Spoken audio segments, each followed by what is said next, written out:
Dieu éternel et tout-puissant, fais-nous toujours vouloir ce que tu veux. Frères et sœurs, l'horizon de ce dimanche exprime d'un même élan notre foi et sa fragilité. Prier Dieu de vouloir ce qu'il attend de nous, c'est s'abandonner à lui dans une totale confiance, le cœur plein d'espérance. Vouloir ce que Dieu veut nous rassure quand nous perdons pied, nous évite de tomber dans le découragement ou les égarements. Vouloir ce que Dieu veut, c'est nous en remettre à notre Père. Nous sommes tous prédestinés à être ses fils adoptifs, écrit Paul aux Éphésiens. C'est se comporter en fils docile, puisque Dieu nous conduit vers le bien et jamais vers le mal. La docilité du chrétien n'est nullement une manipulation imposée de l'extérieur. La culture de la docilité, d'ailleurs, tant reprochée au catholicisme, ne lui est pas propre. L'Église n'est pas gestionnaire de la volonté de Dieu. Frères et sœurs, qu'autour de nous, cette volonté soit effacée par le mal qui triomphe. Cela crève les yeux et pour comble, il triomphe au nom de Dieu. Cela nous conduira-t-il à maudire ce monde dégénéré et à accepter la présence du mal? À nous y résigner, non. À le combattre, oui. C'est le libre chemin que tout au long des évangiles, Jésus trace à qui veut pour le suivre.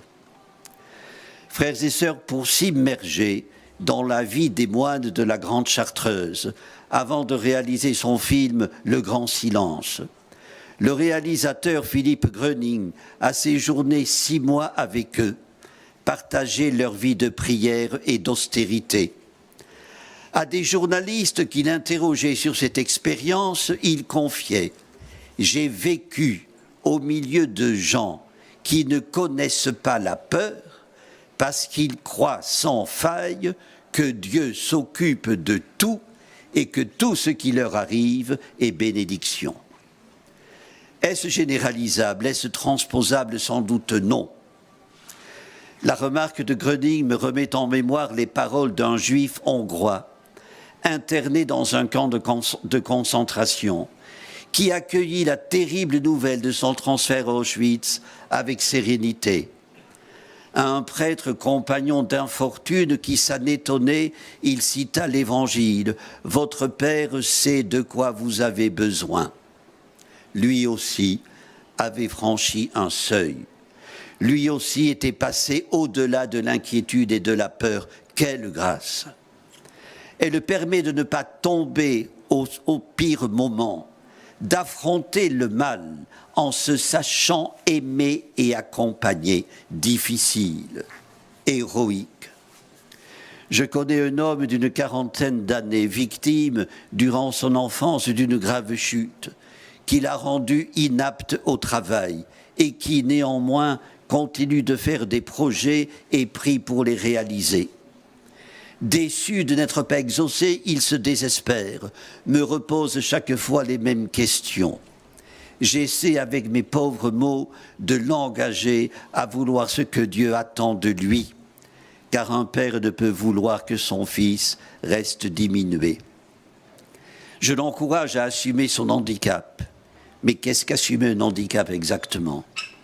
À le surmonter, à l'offrir. Ce serait une réponse de grâce, tant il est difficile d'offrir ce qui nous accable. Dieu éternel et tout-puissant, fais-nous toujours vouloir ce que tu veux. Quel poids dans ce toujours. Nous arracher à nos égoïsmes, à nos défaitismes, à nos égarements, à nos peurs. Nous laisser entraîner dans un perpétuel exode vers plus d'humilité, au service des autres, loin des nids douillés, coûte déjà beaucoup.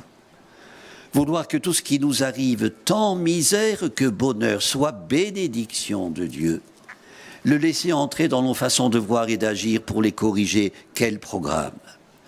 Pour une récompense en paradis, serait-ce une suprême fatuité?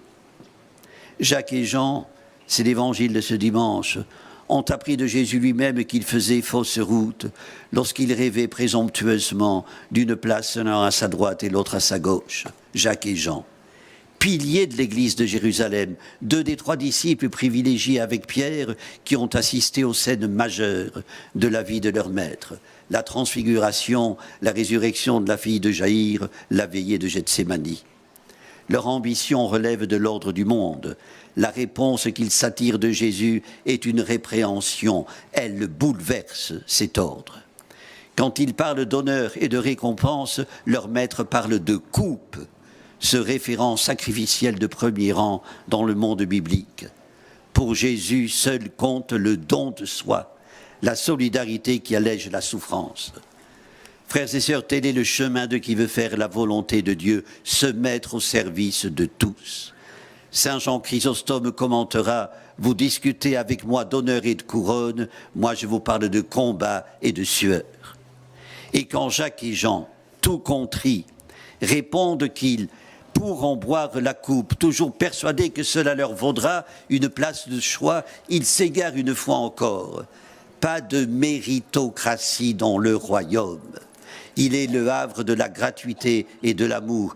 Il n'est accessible que par un renversement des lois de ce monde. Frères et sœurs, la logique de Dieu est celle du Magnificat. Dieu a jeté les yeux sur son humble servante. Saint Augustin disait qu'après avoir chuté par orgueil, l'homme ne peut retourner à Dieu que par humilité. C'est par elle seulement que nous pouvons vouloir ce que Dieu veut. Offrande héroïque, consentement exemplaire, prétention de récompense, rabattons-en. Mais comment vouloir ce que Dieu veut? Comment y atteindre? L'horizon dominical nous l'indique par la prière. Je vous invite maintenant à reprendre ensemble celle que les prétentions des fils de Zébédée inspiraient à un père dominicain. Seigneur, ce qui compte à mes yeux, c'est d'être proche de toi. Je n'imagine pas de préséance au paradis, je n'en imagine pas non plus ici-bas. Mais il y a une proximité, à ta droite ou à ta gauche, peu importe, que réalise l'amour et qui est offerte à tous. Je ne la mérite pas, je l'espère pourtant ce soir de ta miséricorde. Amen. Prions le Seigneur.